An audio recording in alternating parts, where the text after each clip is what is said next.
नमस्कार दोस्तों महाभारत का युद्ध कई कारणों से हुआ था, जिसमें सबसे बड़ा कारण भूमि या राज्य बंटवारे को लेकर था। बहुत दिनों की कशमकश के बाद भी जब कोई हल नहीं निकला तो पांडवों की ओर से शांति दूत बनाकर श्री कृष्ण को हस्तिनापुर भेजा गया।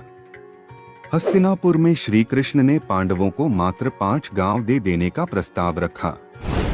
धृतराष्ट्र ने समझाया कि पुत्र, यदि केवल 5 गांव देने से युद्ध टलता है तो इससे बेहतर क्या हो सकता है। इसलिए अपनी हठ छोड़कर पांडवों से संधि कर लो ताकि ये विनाश टल जाए। दुर्योधन अब गुस्से में आकर बोला कि पिताश्री, मैं एक तिनके की भी भूमि उन पांडवों को नहीं दूंगा और अब फैसला केवल रणभूमि में ही होगा।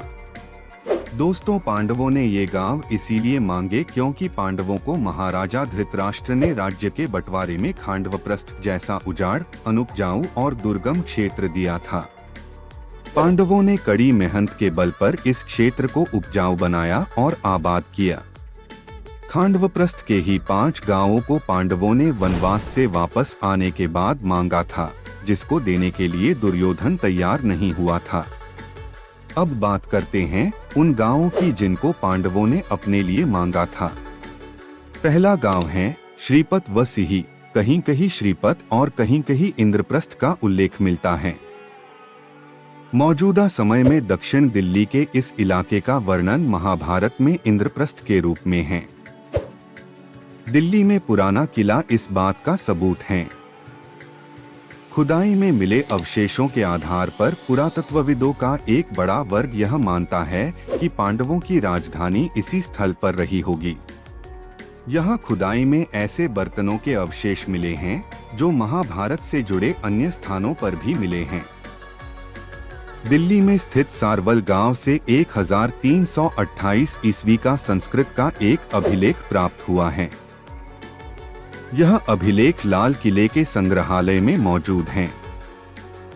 इस अभिलेख में इस गांव के इंद्रप्रस्थ जिले में स्थित होने का उल्लेख है।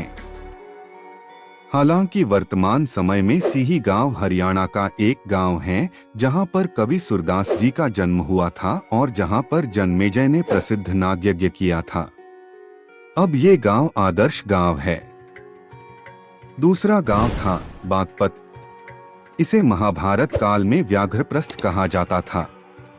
व्याघ्रप्रस्थ यानी बाघों के रहने की जगह है। यहाँ सैकड़ों साल पहले से बाघ पाए जाते रहे हैं। यही जगह मुगल काल से बागपत के नाम से जाना जाने लगा।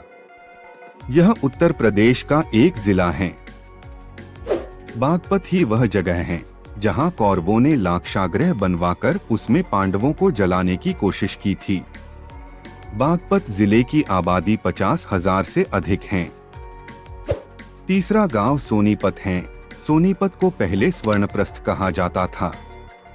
बाद में यह सोनप्रस्थ होकर सोनीपत हो गया। स्वर्णपत का मतलब सोने का शहर। वर्तमान में यह हरियाणा का एक जिला है।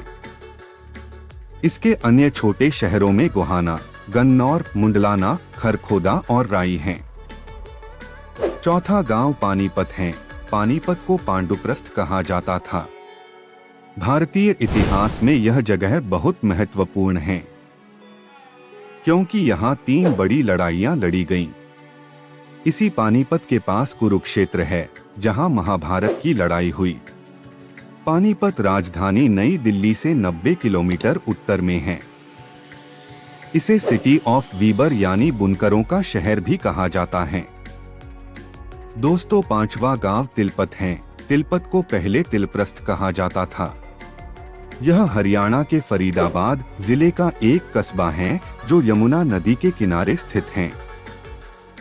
इस कस्बे की आबादी लगभग 40,000 से अधिक है।